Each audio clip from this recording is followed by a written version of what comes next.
반갑습니다. 생각 나누기 시간입니다.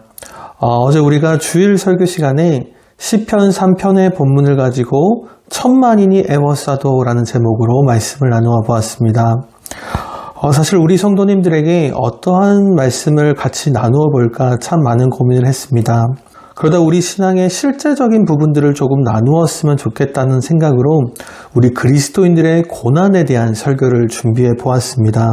주보를 보시면 세 가지 생각 나누기 질문들을 드렸는데 충분히 생각들을 나누어 보셨을 것이라고 생각이 됩니다. 지금부터 세 가지 질문들을 조금 더 깊이 있게 한번 나누어 보도록 하겠습니다.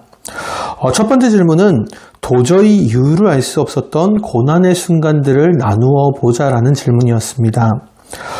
여러분, 우리에게는요, 모두 다 이유를 설명할 수 없는 엄청난 고난들이 찾아옵니다. 우리가 하나님을 아무리 열심히 믿고 신앙생활을 하고 헌금을 하고 봉사와 또 직분을 받는다고 하더라도 고난은 우리 그리스도인들을 피해가지 않는다는 것이죠.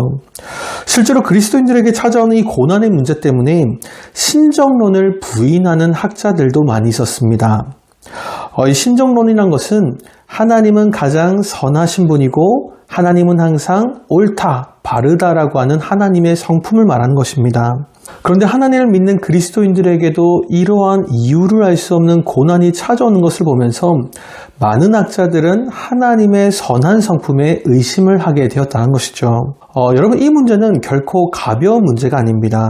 실제로 교회 역사를 살펴보면 그리스도인들이 당하는 이 고난의 문제에 대해서 해답을 찾지 못해서 교회를 떠나갔던 수많은 사람들이 존재했습니다. 대표적으로 1755년 11월 1일에 있었던 리스본 대지진이 있습니다.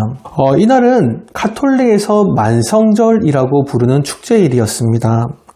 그렇게 하나님을 믿는 수많은 신자들이 거리에 나와서 축제를 즐기고 있는 상황이었죠. 그러다 리스본 대지진에 휩쓸려서 수많은 그리스도인들이 목숨을 잃게 되었습니다.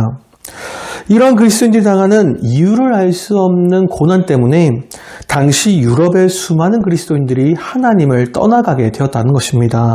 그렇게 여러분, 우리가 분명하게 기억해 두어야만 합니다. 우리에게는 이유를 설명할 수 없는 고난이 찾아올 수가 있다는 것이죠.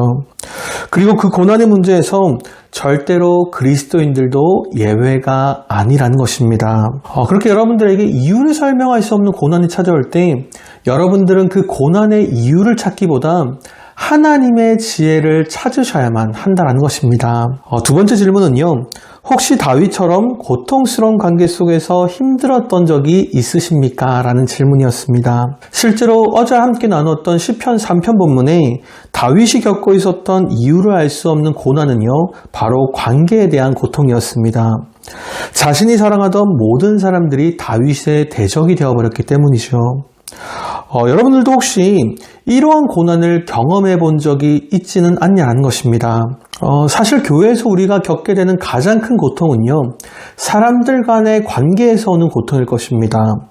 실제로 교회를 떠나가는 많은 사람들에게 물어보면요, 그 원인이 사람들과의 관계 때문에 교회를 떠나가는 사람들이 너무나도 많이 있습니다. 제가 예전에 봤던 다큐멘터리 중에 안녕히 계세요 하나님이라고 하는 제목의 다큐멘터리가 있었습니다.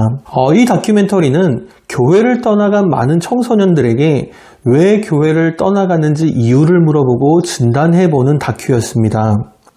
근데 제가 이 프로그램에서 아직도 잊혀지지 않는 한 가지 말이 있습니다. 그것은 무엇이냐면 하나님이 싫어질까봐 교회를 떠나간다라는 말이었습니다. 굉장히 무서운 말 아니겠습니까? 하나님은 너무나도 좋은데 사람들과의 고통스러운 관계 때문에 교회를 떠나가는 사람들이 너무나도 많이 있다는 것이죠. 실제로 본문에서 다윗은 모든 이스라엘 백성들이 자신의 대적이 되어버린 상황입니다. 자신이 사랑하던 아들과 자신을 따르던 신하들과 자신이 거느리고 있었던 수많은 군사들이 다윗의 대적이 되어버렸죠. 제가 설교 때도 설명을 드렸지만 다윗이 수도였던 예루살렘을 버리고 광야로 도망갈 수밖에 없었던 이유가 더 이상 예루살렘 안에 아군과 적군을 구별하기 힘들 정도로 적이 많았기 때문입니다. 우리가 누군가 한 사람과만 관계가 힘들어도 너무나도 고통스러운데요. 다윗은 모든 이스라엘 백성들이 지금 자신의 대적이 되어버렸다는 것이죠. 이 질문을 통해서 우리 성도님들이 당시 다윗이 겪고 있었던 고난이 어느 정도인지 조금은 짐작해 보셨으면 좋겠습니다. 세 번째 질문은 우리에게 찾아오는 고난 속에서 우리가 반드시 기억해야 되는 하나님의 지혜가 무엇이냐라는 것입니다.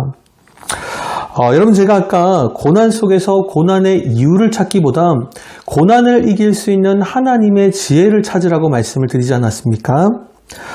여러분, 우리가 고난 속에서 반드시 기억해야 되는 하나님의 지혜가 무엇이냐면 하나님께서 이 고난 속에서도 나와 함께하고 계신다라는 것입니다. 실제로 여러분, 성경은요 그렇게 어려운 책이 아닙니다. 우리는 신앙의 답을 이미 알고 있는 경우가 대부분 많이 있습니다. 근데 문제는 이것을 내 삶에 실제로 적용하기가 너무나도 어렵다는 것이죠. 우리 성도님들도 수많은 설교들을 통해서 하나님이 나와 함께하고 계신다는 것을 머리로는 알고 계실 겁니다. 근데 실제로 막상 내 삶에 힘든 고난이 찾아오면 이 답이 믿어지지 않는 경우가 너무나도 많이 있다는 것이죠. 하지만 여러분, 이 지혜를요 반드시 의지적으로라도 붙드셔야 한다는 겁니다. 실제로 설교에 등장하는 다윗은요 엄청난 고난 가운데서도 하나님의 지혜를 붙들었습니다. 하나님이 나와 함께하고 계시다는 것을 다윗이 깨닫게 되었다는 것이죠. 그러고 나니까 어떠한 상황 속에서도 다윗은 하나님을 신뢰할 수가 있었습니다. 수많은 대적들 속에서도 단잠을 잘 수가 있었고요. 천만인이 나의 대적이 된다고 하더라도 그는 두려워하지 않는다라고 고백하게 되었죠. 여러분, 우리가 진짜 하나님이 나와 함께 하신다는 것을 믿게 되면요 우리는 하나님을 신뢰할 수 있게 된다는 것입니다. 이제 본격적으로 한 주간의 삶이 시작이 됩니다.